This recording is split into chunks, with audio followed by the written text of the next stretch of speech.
안녕하세요. 법무법인 정의 노영실 변호사입니다. 일전에 저희 법인에서 뮤직하우의 법적 문제점과 변호사로서의 우려되는 부분을 소개해드린 적이 있었지요. 그런데 얼마 전 증권선물위원회라는 기관에서 이 뮤직하우 내 음악 저작권 거래는 증권성이 있는 상품이다 라는 판단을 내려주었습니다. 아시다시피 뮤직하우는 음악 저작권을 거래하는 플랫폼 사업이지요.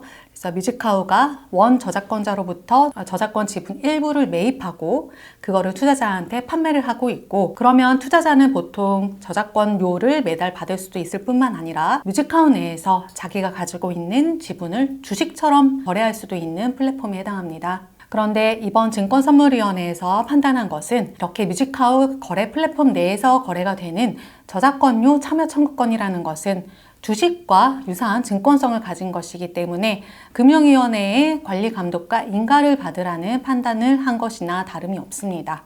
아시다시피 금융감독위원회나 아니면 한국거래소 같은 기관은 우리나라의 주식시장을 총괄하고 관리 감독하는 기관이지요. 특히 이번에 이 증권성 판단을 내린 증권선물위원회는 금융위원회에서 아주 중요한 사안들에 대해서 판단을 내리는 아주 권위 있는 기관이고요. 저도 가끔씩 이 증권선물위원회 홈페이지에 들어가 보는데요. 위원 한 분 한 분마다 이런 증권이나 자본시장에 대해서 조회와 전문가 식견이 상당하신 분들이 위원으로 계십니다.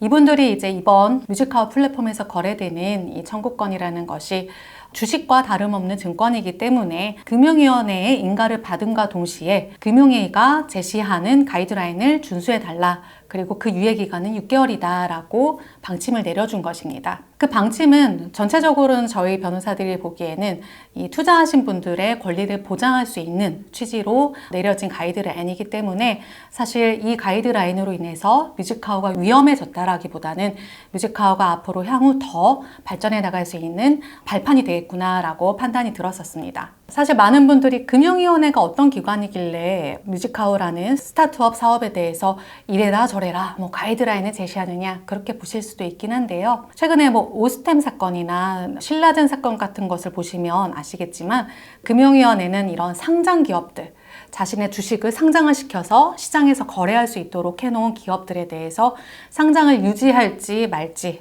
상장 폐지라고 하죠.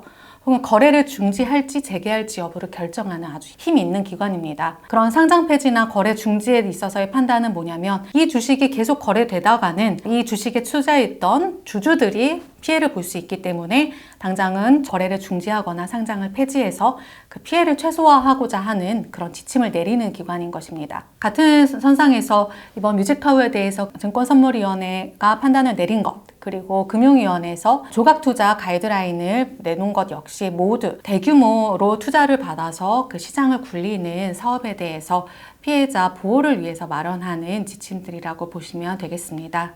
좀 더 자세히 살펴보겠습니다. 이번에 금융감독위원회가 뮤직하우에게 권고한 가이드라인이 7가지인데요.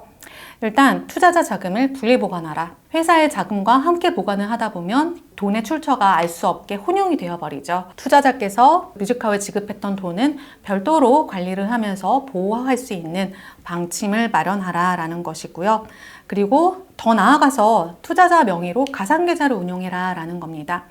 요거는 주식 투자하실 때 내 명의로 계좌가 생기죠. 그것과 유사한 제도라고 보시면 됩니다. 뮤직하우 내에서도 저작권료 참여 청구권이 주식처럼 거래되다 보니까 넣다 뺐다 하는 과정이 있기는 한데요. 매수와 매도의 과정을 관리할 수 있는 가상관리계좌를 만들라는 지침입니다. 그리고 어느 기업이나 중요한 문제인데요. 개인정보 보호를 위한 인적, 물적 성비를 마련하라고 하였습니다. 또한 뮤직하우 상품은 아주 대규모의 대중에게 파는 상품이기 때문에 상품의 설명 자료를 제대로 만들고 광고 기준을 마련해서 이 정도 선은 합법적인 광고, 그리고 이 정도 선을 넘어가면 불법적인 광고의 기준을 마련하라고 지침을 내렸습니다. 그리고 마지막으로 사업자 과실로 피해 시에 어떤 보상을 할 수 있는지 합리적인 보상 체계를 마련하라고 지침을 내렸습니다. 이렇게 한 7가지 정도 되는 가이드라인을 6개월 기간 안에 마련하라고 지시를 하였으므로 뮤직하우는 사실 열심히 지금 일을 하고 있겠죠. 이 가이드라인을 준수를 해서 금융위원회의 인가를 받고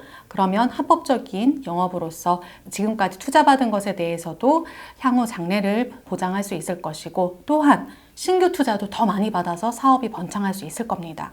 제가 이번 증권선물위원회의 가이드라인 방침과 증권성 판단을 보고서 가장 주목했던 부분은 6개월의 유예 기간입니다.